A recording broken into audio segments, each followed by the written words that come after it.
Assalamualaikum warahmatullahi wabarakatuh.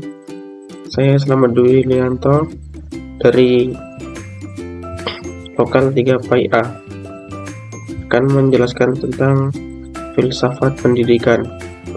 Pengertian filsafat pendidikan. Menurut John Dewey, filsafat pendidikan merupakan suatu pembentukan kemampuan dasar yang fundamental, baik yang menyangkut daya pikir intelektual maupun daya perasaan emosional menuju tabiat manusia. Kemudian, menurut Thomson, filsafat artinya melihat suatu masalah secara total dengan tanpa ada batas atau implikasinya. Ia tidak hanya melihat tujuan, metode, atau alat-alatnya, tapi juga meneliti dengan seksama hal-hal yang dimaksud. Nah, jadi dari dua pendapat kedua ahli tersebut, dapat disimpulkan bahwa filsafat pendidikan adalah teori atau ideologi pendidikan yang muncul dari sifat filsafat seorang pendidik, dari pengalaman-pengalamannya dalam pendidikan dan kehidupan, dari kajiannya tentang berbagai ilmu yang berhubungan dengan pendidikan, dan berdasar itu pendidik dapat mengetahui sekolah berkembang. Kemudian hubungan manusia dengan pendidikan. Jadi antara manusia dan pendidikan terjalin hubungan kausalitas, karena manusia pendidikan mutlak ada, dan karena pendidikan manusia semakin menjadi diri sendiri sebagai manusia yang manusiawi. Manusia merupakan subjek pendidikan, tetapi juga sekaligus menjadi objek pendidikan itu sendiri.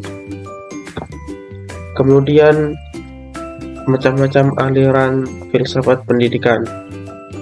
Yang pertama, idealisme. Idealisme adalah aliran yang berpaham bahwa pengetahuan dan kebenaran tertinggi adalah ide atau akal pemikiran manusia, sehingga sesuatu itu dapat terwujud atas dasar pemikiran manusia. Dalam konteks pendidikan, idealisme merupakan suatu aliran yang berkontribusi besar terhadap kemajuan pendidikan. Kemudian implementasi idealisme dalam pendidikan, yaitu pendidikan tidak hanya mengembangkan dan menumbuhkan, tetapi juga harus menuju pada tujuan, yaitu di mana nilai telah direalisasikan ke dalam bentuk yang kekal dan tak terbatas. Pendidikan merupakan proses melatih pikiran, ingatan, perasaan, baik untuk memahami realita, nilai-nilai, kebenaran, maupun sebagai warisan sosial. Tujuan pendidikan adalah menjaga keunggulan kultural, sosial, dan spiritual. Yang kedua adalah realisme. Realisme adalah pendapat atau pandangan bahwa semua benda yang tampak itu adalah nyata, real, bukan hanya bayangan. Realisme bersifat objektif, tersusun atas materi dan hukum alam. Kemudian implikasinya, filsafat pendidikan realisme menekankan pada keterampilan peserta didik dalam menyesuaikan diri di lingkungan alam maupun lingkungan sosial. Yang ketiga adalah pragmatisme. Pragmatisme adalah suatu aliran yang mengajarkan bahwa yang benar apa yang membuktikan dirinya sebagai benar, dengan perantara akibat-akibatnya yang bermanfaat secara praktis. Nah, implikasi pragmatisme bagi dunia pendidikan di Indonesia antara lain tercermin dari adanya penghormatan dan penerapan terhadap prinsip pendidikan berbasis pengalaman dan pendidikan yang berpusat pada subjek didik. Eksistensialisme adalah aliran yang memiliki pandangan bahwa semua gejala berawal dari eksistensi.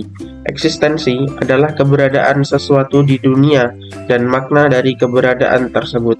Manusia yang bereksistensi bukan hanya sekedar ada dan bukan sekedar hidup, melainkan mengetahui apa sebenarnya arti keberadaannya di dunia. Adapun implementasinya dalam pendidikan di Indonesia, yaitu adalah tujuan dari suatu pendidikan didesain untuk memberi bekal pengalaman kepada peserta didik secara luas dan komprehensif dalam semua bentuk kehidupan.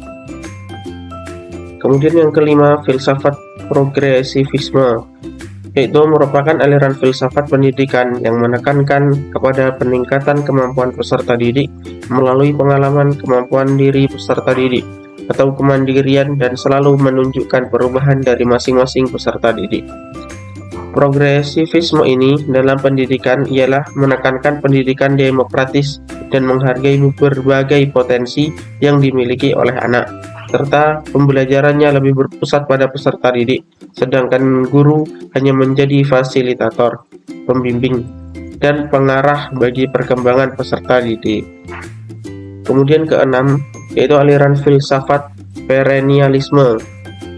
Perennialisme adalah sebuah aliran yang menekankan pada kebenaran, di mana dalam pendidikannya menjelaskan tentang pentingnya berproses dalam belajar, tetapi tidak mengesampingkan nilai ajaran budayanya. Penerapan perennialisme dalam pendidikan yaitu berdirinya sekolah-sekolah berbasis agama seperti Muhammadiyah, sekolah Kristen, pondok pesantren. Sekolah-sekolah ini mengedepankan ilmu agama karena dianggap sebagai sesuatu yang memiliki nilai-nilai atau prinsip-prinsip yang menjadi pandangan hidup. Selanjutnya, esensialisme. Esensialisme merupakan pendidikan yang didasari oleh nilai-nilai kebudayaan lama.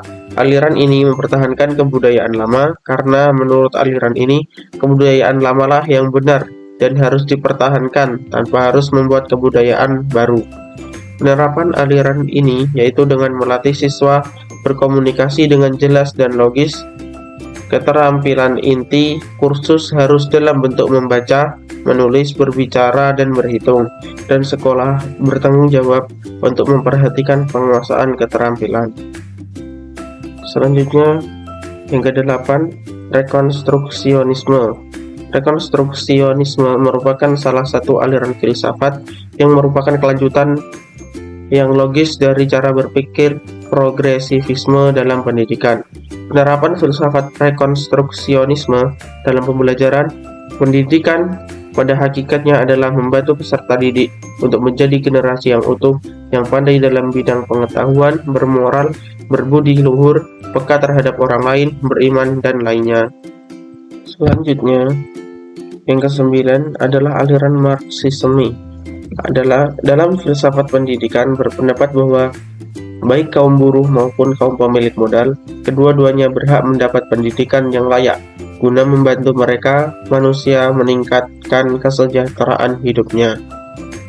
Penganut aliran ini membimbing seseorang untuk mampu berkembang, sehingga setiap orang berkeinginan untuk memperoleh pendidikan, baik itu dari kaum yang berpunya maupun yang tidak punya. Kemudian aliran yang ke-10 yaitu aliran rekonstruksionisme. Rekonstruksionisme adalah suatu aliran yang berusaha merombak tata susunan lama dan membangun tata hidup kebudayaan yang menjawab permasalahan-permasalahan dunia modern. Penerapannya dalam pendidikan membina daya intelektual dan spiritual yang sehat melalui pendidikan yang tepat atas nilai dan norma yang benar, sehingga terbentuk tatanan dunia baru yang harmonis dalam pengawasan umat manusia. Nah, itulah penjelasan dari saya. Semoga bermanfaat. Saya akhiri. Wassalamualaikum warahmatullahi wabarakatuh.